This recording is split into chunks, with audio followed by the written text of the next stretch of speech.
ये सारा सामान ध्यान से रखो। आज तुम्हारी शादी है तो कोई भी चीज आगे पीछे नहीं होनी चाहिए। मैं कमरे में एकदम बेजार से बनी बैठी थी। अपनी बहन की आवाज पर उठकर उसे देखा था, जो न सिर्फ मुझसे बड़ी थी बल्कि शादीशुदा भी थी और अपने पूरे ससुराल के साथ मेरी शादी में शामिल होने के लिए आई थी। आज मेरी शादी थी। हालांकि मेरा होने वाला पति अच्छा था, दिखने में भी खूबसूरत था, पढ़ा लिखा भी था, कोई कमी नहीं थी। मगर मैं फिर भी खुश नहीं हो पा रही थी। ना ही मुझ में वह जोश था जो हर उस लड़की में होता है जिसकी शादी होने वाली होती है। और उसकी वजह सिर्फ और सिर्फ यह थी कि मेरी शादी एक गांव में हो रही थी। मेरी तो हमेशा से यही इच्छा थी कि जिस तरह हम शहर में रहते हैं वैसे ही मेरी शादी भी शहर में ही होगी, जहां हर तरह की सहूलियत मौजूद होती है। लेकिन अभी मेरी पढ़ाई पूरी हो ही पाई थी कि मम्मी पापा के दर पर एक रिश्तेदारों में से कोई मेरा रिश्ता लेकर आ गया। लड़के का नाम अंकित था, जो अच्छा खासा हैंडसम और प्यारा लड़का था। खाते पीते घर आने से भी संबंध रखता था, सब और संस्कारी भी था। लेकिन वही बात कि वह गांव से था। उनकी अपनी ढेर सारी जमीन थी, जिन्हें वह अपने भाइयों के साथ मिलकर संभालता था। मम्मी पापा और भाइयों को वह लड़का और उसके घर वाले अच्छे लगे थे, तभी मिल मिलाकर मेरा अंकित के साथ रिश्ता तय कर दिया गया था। और मुझे एक बार भी नहीं पूछा गया था, ना ही मैंने अंकित को देखी थी। वैसे तो मेरी जिंदगी का हर फैसला लेने का हक मम्मी पापा को ही था, मगर एक बार उन्हें पूछना तो चाहिए था कि मैं उन्हें बता पाती कि मुझे गांव में शादी नहीं करनी। मगर मेरे तो कुछ कहने की नौबत ही नहीं आई थी। मम्मी पापा अंकित के घर वालों को जवान दे चुके थे और अब अपनी जवान से पलट नहीं सकते थे। और फिर मैं भी हालत के आगे खुद को छोड़ दिया और चुप हो गई। और आज सारी तैयारियां पूरी करने के बाद मेरी अंकित से शादी थी। अपनी बहन के साथ में पार्लर गई, वहां से सीधा मैरिज हॉल और फिर बारात आने के बाद शादी भी संपन्न हुई थी। खाना खाने का दौर चला और फिर मैं विदा होकर अंकित के साथ उसके गांव घर पे आ गई। लेकिन मैं अब तक अंकित को नहीं देखी थी कि वह कैसा है कैसा नहीं, क्योंकि उसने अपने चेहरे पर सेहरा बांध रखा था, जिससे उसका जरा भी चेहरा नजर नहीं आ रहा था। हालांकि सब लोगों ने कहा भी कि दूल्हा का सहरा हटाओ, लेकिन अंकित ने अपना चेहरा नहीं हटाया था। अंकित की मां कहने लगी, हमारे यहाँ रिवाज है कि दूल्हा अपनी होने वाली दुल्हन को अपना चेहरा नहीं दिखता है, नहीं तो अपशगुन होती है।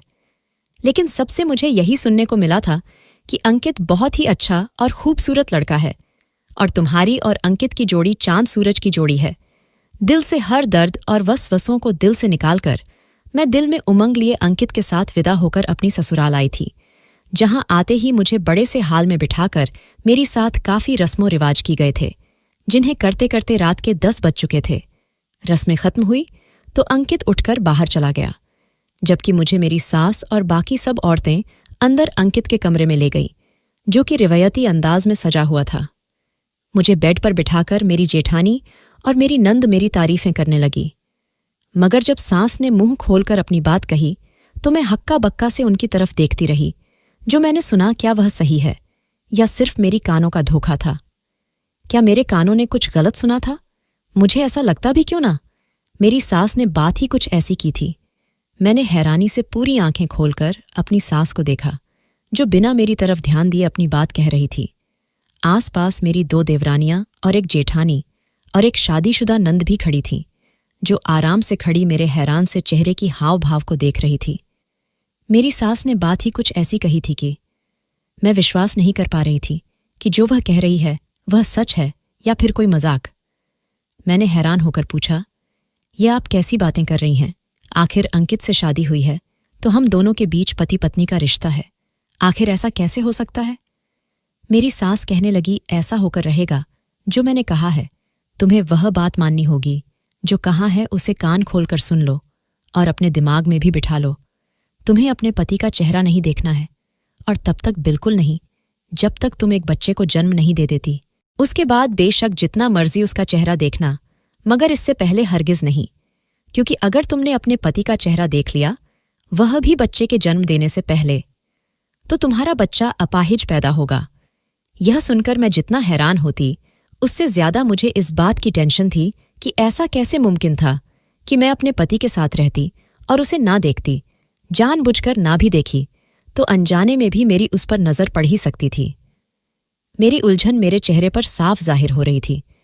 मेरी जेठानी ने कहा, चिंता मत करो, हम देवर जी को भी समझा देंगे। शायद मेरी जेठानी समझ गई थी कि मैं क्या सोच रही थी। तभी उसके यूं कहने पर मेरे तने हुए हाव भाव थोड़े ढीले पड़े थे। मेरी सास और बाकी सबके जाने के बाद मैं यही सोचती हुई बेड से टेक लगाकर बैठ गई कि आखिर यह सब कैसे अजीबोगरीब रस्में हैं। मगर जेठानी को वापस आते देखकर मैं सीधी होकर बैठी। मेरी जेठानी कहने लगी, तुम्हें परेशान होने की जरूरत नहीं है, जो होगा जैसा होगा तुम्हारे लिए अच्छा ही होगा। मैं भी जब यहां इस घर में आई थी तो मेरे साथ भी ऐसा ही हुआ था और मैं भी तुम्हारी तरह पहले बहुत घबराई थी, लेकिन भगवान का धन्यवाद है कि जल्दी ही मुन्ना पैदा हो गया, जिसके बाद मुझ पर ऐसी कोई पाबंदी न रही। मेरी जेठानी ने अपने बड़े बेटे का जिक्र करते हुए कहा, मुझे इस बात की चिंता नहीं है कि पति को अवॉइड कैसे करूंगी। चिंता तो इस बात की है कि अगर मैं बहुत देर से यानी 1-2 साल गुजर जाने के बाद भी उम्मीद से ना हुई तो फिर। मैंने अपनी जेठानी से सवाल किया तो मेरी जेठानी ने गौर से मुझे देखा और फिर यह कहकर कमरे से बाहर चली गई कि जो होगा अच्छा ही होगा, अच्छे की उम्मीद रखो और ज्यादा सोच विचार मत करो। मैं चुपचाप आंखें मूंदी और एक बार फिर बेड के तकिए से टेक लगाकर बैठ गई थी। जब कमरे का दरवाजा खुला घूंघट की आड़ से मैंने देखा तो आने वाला मेरा पति था और मैंने फौरन अपनी सांस रोक सी ली थी। सबके मुंह से मैं अंकित की बेहद तारीफें सुनी थी, मगर अब मैं बहुत नर्वस हो रही थी। वह मेरे करीब आकर बैठा तो वही बातें दोहरा रहा था जो मेरी सास ने मुझे कही थी। अंकित कहने लगा, ये हमारे गांव में सदियों पुराना रिवाज है, यहां दुल्हन बच्चे की पहली पैदाइश से पहले अपने पति का चेहरा नहीं देखा करती और तुम भी इस रिवाज को पूरे दिल से अपनाना। हालांकि मेरा दिल बहुत मचल रहा था कि मैं अंकित का चेहरा देखूं, लेकिन मैं चाहकर भी अपनी नजर उठा नहीं पा रही थी। और फिर अंकित ने अपने साथ लाई एक काली पट्टी मेरे आंखों पर बांध दी। उसके बाद अंकित ने मुंह दिखाई की, अंगूठी मेरी उंगली में पहन आई और वह बहुत देर तक मेरी तारीफ ही करता रहा। वैसे तो मेरी शादी की पहली रात बहुत ही हसीन गुजरी थी। शादी से पहले जो डर था वह अंकित की बाहों में समाते ही खत्म हो चुका था, लेकिन वही एक बात मेरे दिल में अटकी हुई थी कि मैं अंकित को देखना चाहती थी। मेरा दिल मचल रहा था कि मैं अंकित को देखूं, लेकिन अपनी सास की और अंकित की बातें याद करके मैं उदास हो जाती। लेकिन फिर मैं जल्दी ही अपनी सास और पति की बातों को भूलकर अपने पति अंकित का चेहरा देख लिया था। सुबह 6 बजे मेरी आंख खुली तो मैं अपनी आंखों से बंधी पट्टी उतरी और अंकित पर नजर डाली थी। अंकित बेखबर सो रहा था। अंकित को मैं वैसा ही पाया था जैसा सबसे सुना था। अंकित के इतने मासूम और प्यारे से चेहरे को देखकर मुझे उस पर ढेर सारा प्यार उमड़ आया था। जी चाहा कि अंकित के गाल पर अपने प्यार की मोहर लगा दूं, और अपने इस इरादे को पूरा करने के लिए मैं अंकित के गाल के पास अपने होंठ ले भी गई। फिर अचानक ही रुक गई, क्योंकि मैं ऐसा नहीं कर सकती थी। अगर अंकित को जरा भी भनक पड़ जाती है कि मैं उसका चेहरा देख लिया है तो फिर वह गुस्सा हो जाता। शादी के अगले दिन मेरी सास और बाकी सबने पूछा तो मैंने कह दिया कि मैं रस्म के अनुसार अपने पति का चेहरा नहीं देखा है। मेरी बात सुनकर घर वाले खुश हो गए थे और मुझे समझने लगे कि जब तक बच्चा नहीं हो जाता तो इस बात का ध्यान रखना कि यह रस्म टूटने नहीं चाहिए। भूलकर भी अपने पति का चेहरा मत देखना। अगर तुमने यह गलती कर दी तो तुम एक अपाहिज बच्चे को जन्म जन्म दोगी, इसलिए हमारी बातों को इग्नोर मत करना। खैर, मैं इन बातों को नहीं मानती थी। मैंने ऐसे ही सबको विश्वास दिला दिया कि मैं इस रस्म को पूरे दिलो जान से निभाऊंगी, और मेरी बात सुनकर सब घर वाले खुश हो गए थे। मैं भी किसी पर जाहिर नहीं होने दिया था कि रात को अंकित की नज़र बचाकर मैंने अंकित का चेहरा देख लिया था। भला मैं अपने पति को देखे बिना कैसे रह सकती थी, इसलिए मैंने अपने ससुराल वालों की बात नहीं मानी। कभी कभी मुझे घबराहट और डर भी महसूस होता था कि कहीं सच में मेरी औलाद अपाहिज पैदा ना हो, मगर मैं यह सोचकर खुद को तसल्ली दे लेती कि यह सब दकियानुसी बातें हैं। गांव की गवार सोच है, भगवान जो करेगा अच्छा ही करेगा। इंसानों को क्या खबर कि आगे क्या होने वाला है, और भला पति की शक्ल देख लेने से औलाद क्यों अपाहिज पैदा होने लगी। यह कहा कि तुम बनती थी। मेरी जिंदगी इन झंझटों और दकियानूसी बातों से बेपरवाह बड़े मजे से गुजर रही थी। मैं एक पढ़ी लिखी फैमिली से संबंध रखती थी। हम 4 बहन भाई थे, 2 बहनें और 2 भाई। हम चारों ही अच्छे खासे पढ़े लिखे थे। जब तक मैं पढ़ाई से फ्री हुई तो तीनों बहन भाइयों की शादियां हो चुकी थीं। और वह अपनी शादीशुदा जिंदगी में बेहद खुश थे। मेरे अम्मी पापा भी पढ़े लिखे थे, तभी जिंदगी बड़े ही शाही अंदाज में गुजरी थी। पापा का अपना गारमेंट्स का बिजनेस था, जिसे पापा और दोनों भाई मिलकर संभाल रहे थे। भाभी भी अच्छी थी, जो मुझे बहनों की तरह पेश आती थी, और हमने कभी भी उनको किसी तरह की दकियानूसी रस्म का हिस्सा नहीं बनाया था, और ना ही कभी खुद ऐसी रस्मों का हिस्सा बने थे। मैं पढ़ाई पूरी करने के बाद कुछ करना चाहती थी, क्योंकि मैंने फैशन डिज़ाइनिंग की डिग्री ली हुई थी। मेरा इरादा था कि मैं अपना एक फैशन बुटीक खोलूंगी, लेकिन आनन फानन में की जाने वाली मेरी शादी ने मेरी सारी इच्छाओं और सारे सपनों पर पानी फेर दिया था, जिसकी वजह से आज मैं इस गांव में बैठी हुई थी, शादीशुदा होकर और बेकार के रस्मोगर का हिस्सा बनकर, जिन पर मैं चिढ़कर रह जाती। लेकिन जब अंकित की तरफ देखती तो दिल में ढेर सारा सुकून उतर जाता था। अंकित मुझसे प्यार भी बहुत करता था। वह गांव की और लोगों की तरह नहीं था, पढ़ा लिखा था, लेकिन उनकी अपनी इतनी जमीन थी कि वह उन्हीं जमीनों पर मजदूर लगाकर काम करवाया करते थे, और उनके घर में पैसे की कोई कमी नहीं थी। अंकित के प्यार ने मेरे अंदर के अधूरेपन को भर दिया था। जो गांव मुझे पहले बुरा लगता था, अब अंकित की वजह से वह गांव मुझे पसंद आने लगा था। लेकिन रस्म के अनुसार अंकित दिन में मेरे सामने नहीं आता था, लेकिन रात को वह मेरे पास आता तो मेरे चेहरे पर एक काली पट्टी बांध देता और मुझे ढेर सारा प्यार करता। अंकित की बाहों में समाते ही मैं भी पूरे दिन की थकान भूल जाती थी।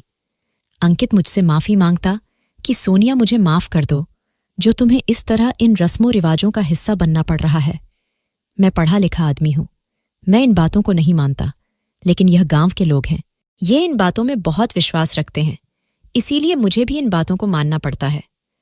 मैं भी अंकित से कह देती, अंकित कोई बात नहीं, मैं तुम्हें नहीं देख सकती तो क्या हुआ, लेकिन तुम्हारी यह प्यार भरी बातें तो सुन सकती हूं, तुम्हारे प्यार को दिल से महसूस कर सकती हूं। अंकित के सोते ही मैं वह पट्टी उतार देती और जी भर के अंकित को देखा करती थी। मैंने किसी पर जाहिर नहीं होने दिया था, और फिर अचानक एक दिन मेरी तबीयत खराब हो गई, इतनी कि मैं बेहोश हो गई। घरवाले और मेरा पति मुझे गांव के इकलौते क्लिनिक में ले गए, जहां जाकर मेरा चेकअप किया गया। मुझे जब होश आया तो सभी मेरे आसपास जमा थे। मुझे सबको अपने आसपास देखकर बेहद घबराहट हुई, लेकिन जब सबके चमकते और खुशी से भरपूर चेहरे देखे तो कुछ उलझ भी गई। वहां सब खुशी से एक दूसरे से बातें कर रहे थे, चहक रहे थे। वहां सब थे सिवाय मेरे पति अंकित के, और उसकी वजह मुझे पहले से मालूम थी कि जब तक मैं बच्चे को जन्म न देती तब तक वह मेरे सामने अपना चेहरा लेकर नहीं आ सकता था, ताकि मैं उसे कहीं देख ना लूं। हालांकि वह सब नहीं जानते कि मैं तो अंकित को शादी की पहली रात से ही देख रही हूं।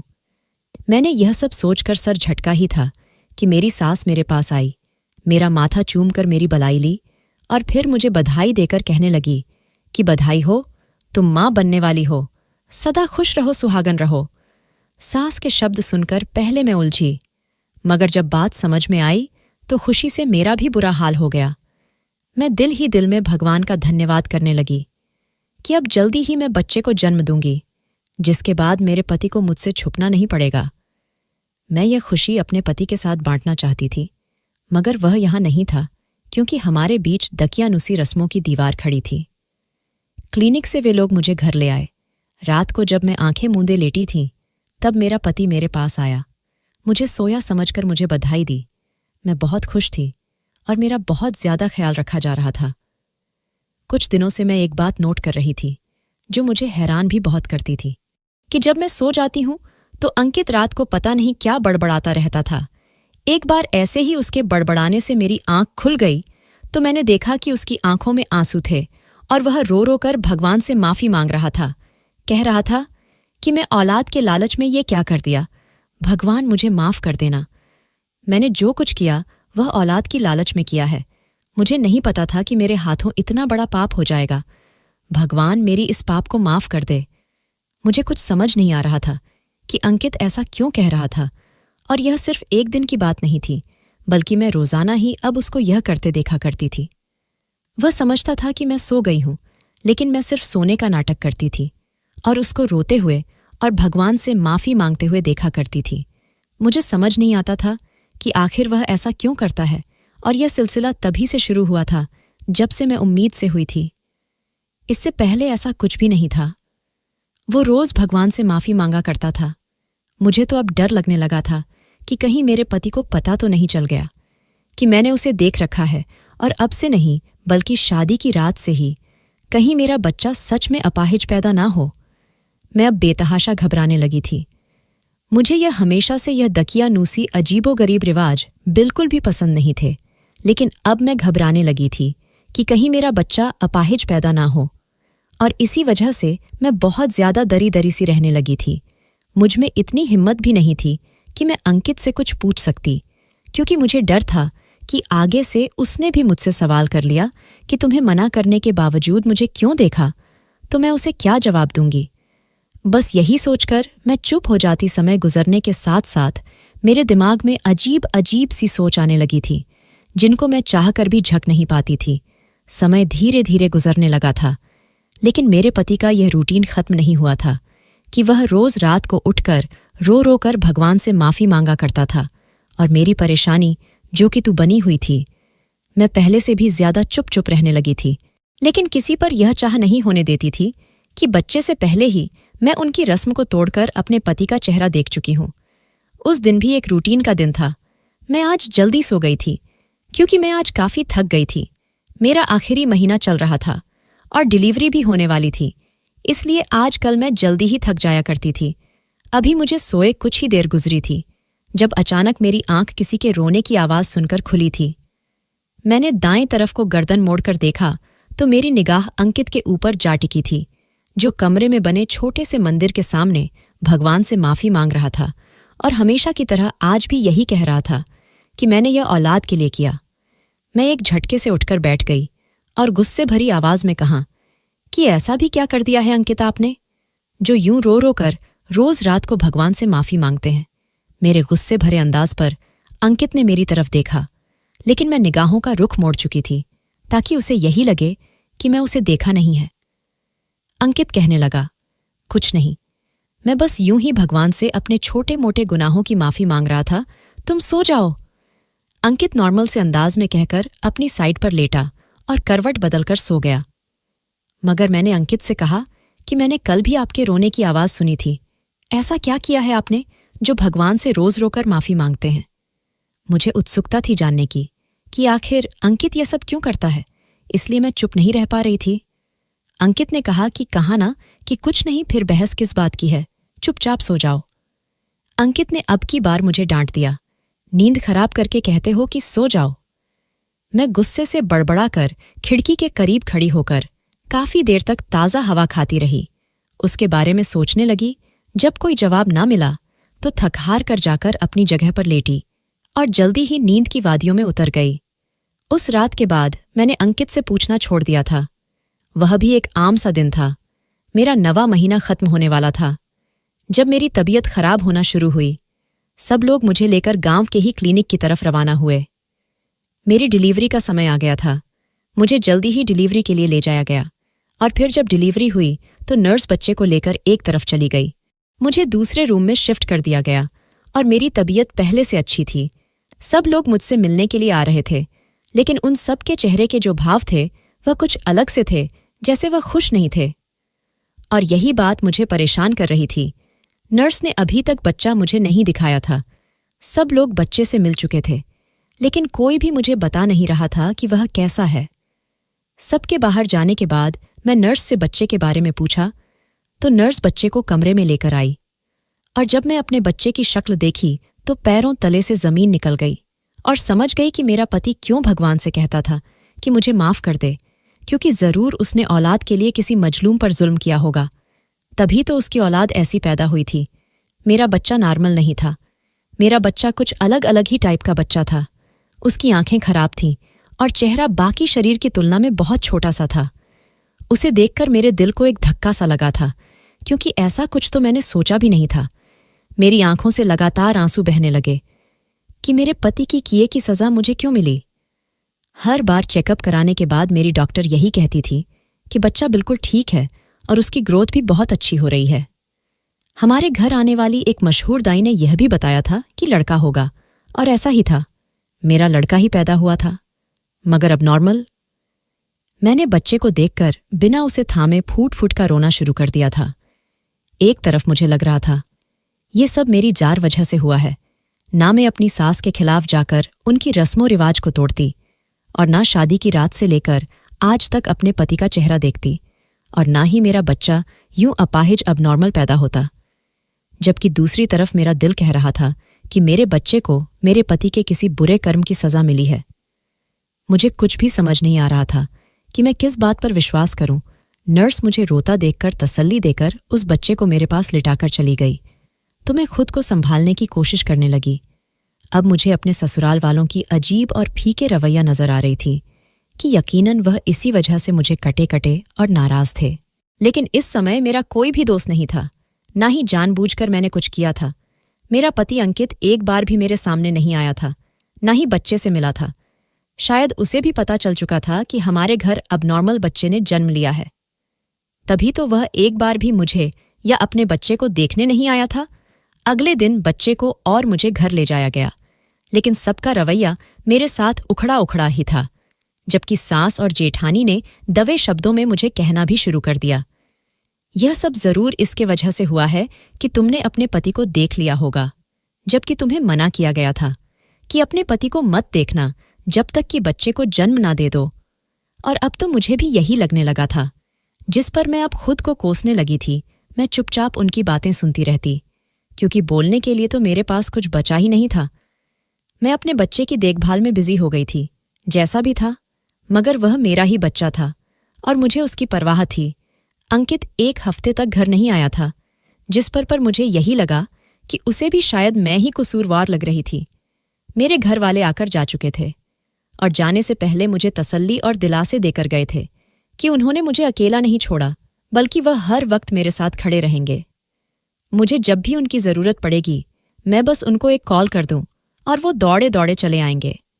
मेरे बच्चे की पैदाइश को एक हफ्ता गुजर चुका था, लेकिन अंकित ने अपने बच्चे को आकर देखने की कोशिश भी नहीं की थी।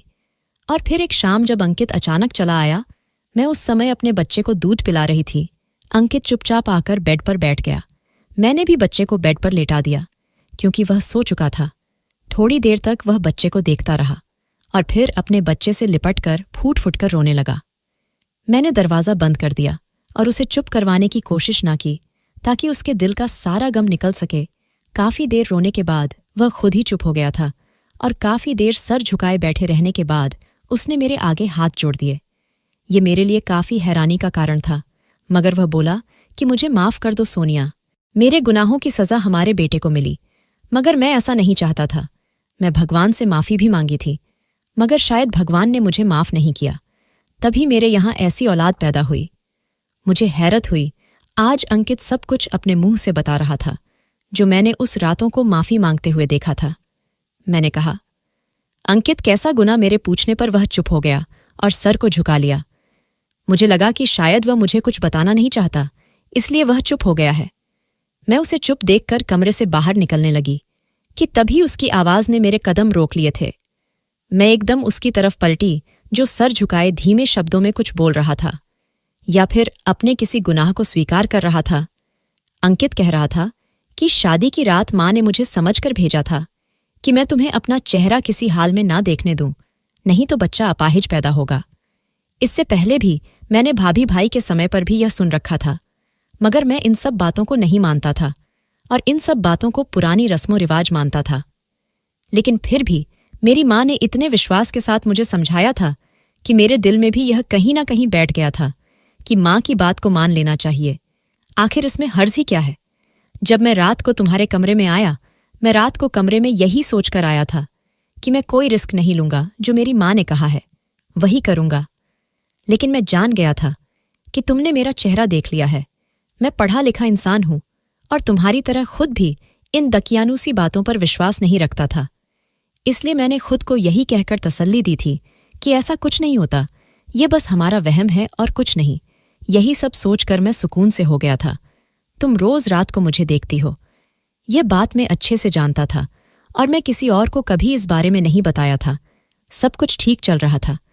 तुम मुझे बेहद पसंद थी और मैं एक खुशगवार तुम्हारे साथ एक खुशगवार जिंदगी गुजारना चाहता था।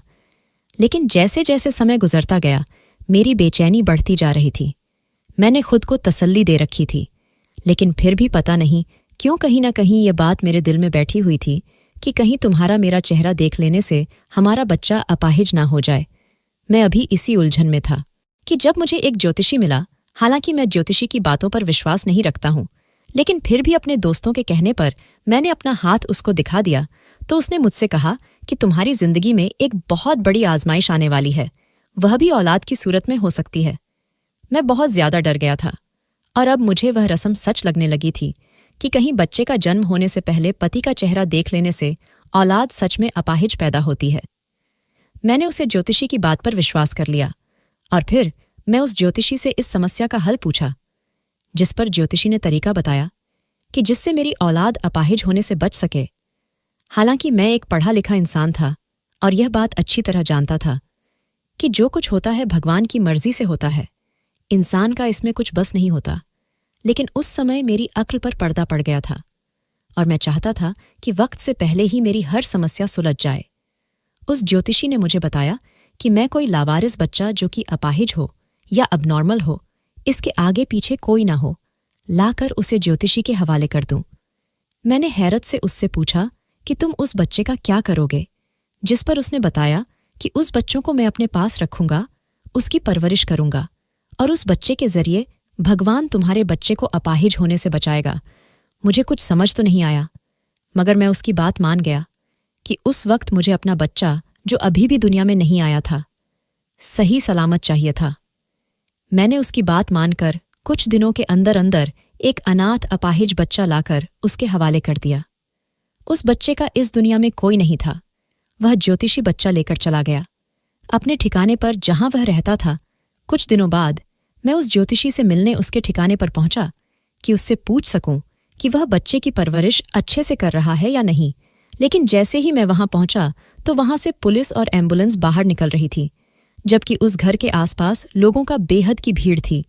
लोगों से पूछा तो उन्होंने बताया, यहां से किसी अपाहिज बच्चे की लाश मिली है, जिसे जान से मारकर उसके अंग निकाल लिए गए हैं, और यह सब किसी ऐसे गिरोह ने किया है जो इन चीजों की बिजनेस करते हैं। मेरी आंखों के सामने उस ज्योतिषी का चेहरा घूम गया, यानी उसने मुझसे झूठ बोलकर यह सब करवाया था। मुझे खुद से शर्मिंदगी होने लगी कि अपनी खुदगर्जी में मैंने क्या कर डाला। मैं सीधा पुलिस के पास गया, वहां पहुंचा और उन्हें बताया कि इस घर में जो रहता था उसको मैंने देखा हुआ है। मैंने उस ज्योतिषी का स्केच बनवा दिया ताकि पुलिस उसे तलाश कर सके, और उन्हीं दिनों तुम उम्मीद से हो गई थी। मैं खुश था, मगर अंदर ही अंदर दुखी भी था और डरा हुआ भी था कि कहीं वह सब जो मैंने गलती से किया मेरी औलाद के सामने ना आ जाए। मैं अपने किए गए काम पर बहुत ज्यादा शर्मिंदा था। तभी रो रो कर मैं भगवान से माफी मांगा करता था, लेकिन भगवान को शायद मेरी माफी स्वीकार नहीं थी। तभी मुझे अब नॉर्मल औलाद देकर मुझे सजा दी है। सब तुम्हें कसूरवार समझते हैं कि यह सब इसलिए हुआ कि तुमने बच्चे की पैदाइश से पहले मेरा चेहरा देख रखा है, जबकि मुझे लगता है यह सब मेरे किए की सजा है। यह रस्में सब वहमी बातें होती हैं जो इंसानों ने खुद ही बना रखी है, जिनका हकीकत से कोई लेना देना नहीं होता। होना वही होता है जो किस्मत में लिखा होता है। सारी हकीकत जानकर मैं दंग रह गई थी, मगर जो हो चुका था उसे बदला नहीं जा सकता था। तभी मैंने अपने पति को सब भूलकर जिंदगी में आगे बढ़ने के लिए कहा। एक हफ्ता गुजर चुका था जब अचानक हमारा बच्चा बीमार पड़ गया। उसे खून की कमी हो गई थी। हम उसे क्लिनिक ले गए ताकि अपना खून दे सकें, मगर जो हकीकत सामने आई उसने हमारे दुनिया हिलाकर रख दी थी।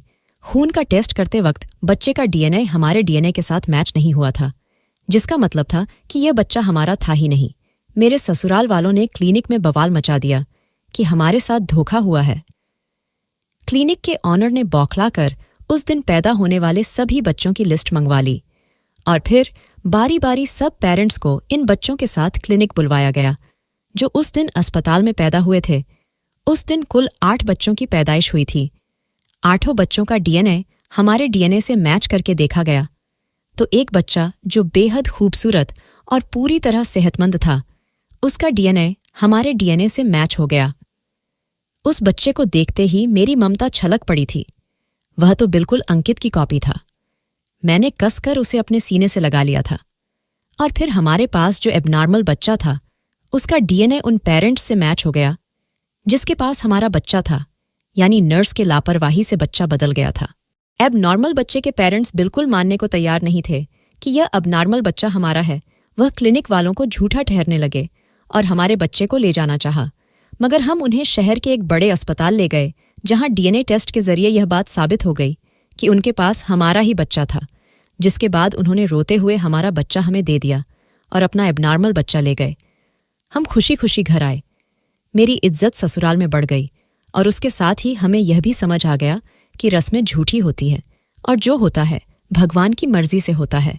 और भगवान को अंकित का पछतावा और माफ़ी भी पसंद आई थी, इसलिए भगवान ने अंकित को माफ़ भी कर दिया था, जो उसने हमें इतनी बड़ी आजमाइश से निकाल दिया था। आज मैं अपने 2 बच्चों और अंकित के साथ एक खुशहाल जिंदगी जी रही हूँ, जिसमें किसी भी तरह की कोई दकियानुसी सदियों पुरानी रस्मों रिवाज की कोई जगह नहीं है। दोस्तों, वीडियो कैसा लगा कमेंट करके ज़रूर बताना। वीडियो को लाइक और चैनल सब्सक्राइब कर देना।